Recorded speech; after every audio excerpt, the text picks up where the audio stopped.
I'm out here working the night shift right now, and I wanted to come out at 5 o'clock, but I just had too many things to take care of. I've done one order right now, and it was a $7.50 order for Sophia's Kitchen with a $1 peak, and so that order ended up being $8.50.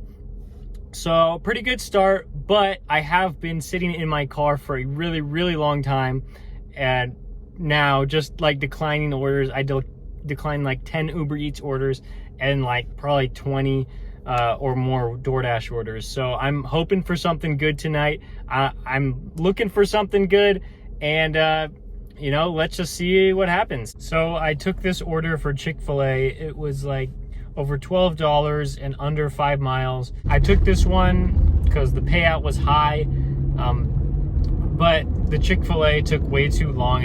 I was in there for like 10 minutes, and usually I don't take Chick-fil-A orders that often because I know that it's going to be a long wait. So I kind of messed up there. I'm on the way to drop it off right now, and it's pretty far away from a lot of other restaurants. Well, I guess there was good news with that order. It looks like there's going to be a high likelihood of a hidden tip on that one. So, you know, pretty good. Not the worst, I guess. But as I was driving back, I did pick up this Uber Eats order, and I'll put that on the screen. And it was, you know, only like 1.5 miles from the restaurant, so I'll take that. And then I also got this Doordash order, and so the restaurants are basically in the same place, and the drop-offs are also pretty much in the same place. So we're gonna knock these out pretty quickly, make an easy $16 right here. Drop both of those off, and it was a relatively easy drop off for both. One of them was an apartment complex, one of them was just a house, and they were both in an area that I really like because I can get back to the area with a lot of restaurants within like 3 minutes, and there's really just no difficulty doing that. And I just wanted to say that multi-apping is pretty difficult. I mean, if you don't think that you can do it, I don't want you to think that you have to. Like, especially on busy nights, and like busy lunch shifts, like you can get by with just one app. I think if I was only doing DoorDash, like right now, I would be totally fine. And like, if you just want to do that, then go for it. I just know that I make more money, but it definitely is like more stressful when I'm multi-apping. Like, I have to like look at 2 apps at the same time, make sure that, you know, the orders make sense to take together. And there's just a whole lot that goes into it. And you have to figure out like when you're going to pause the other app to really focus on one of them. So if you have a stacked order from either one, I would just recommend like pausing the other one, at least for the time being. I usually like to let these apps like run like quite a bit, just to see if anything like really good pops up in case I do want to unassign an order that I take. But that's just like a rare occasion though. Usually if I accept an order, I know it's gonna be good, and like I just don't have to worry about unassigning that one, unless I get to the restaurant and they like don't have the order or something like that. And so you just need to like figure it out for yourself, like when is the appropriate time to like run both of them, when is the time to pause one and focus on the other. There's just a lot of things that you need to think about. And you know, I didn't think that it was going to be like this complicated, like getting into it, but I'm glad that it's complicated, because that means that like Uber Eats is definitely like a great supplement to DoorDash. And so like that's a good problem to have. You just have to like know, like definitely be careful, because it could get you into some trouble with customers or with the delivery platforms. We don't want to risk a deactivation, and we don't want to risk like a customer complaining that they got their food too late. Like, we want to have good customer service. So, you know, just be careful. Let me give you guys a tip for those of you who haven't ever worked fast food or anywhere with a drive-through. So I took this El Pollo Loco order, and you know, it is decent, not the best, but it's okay.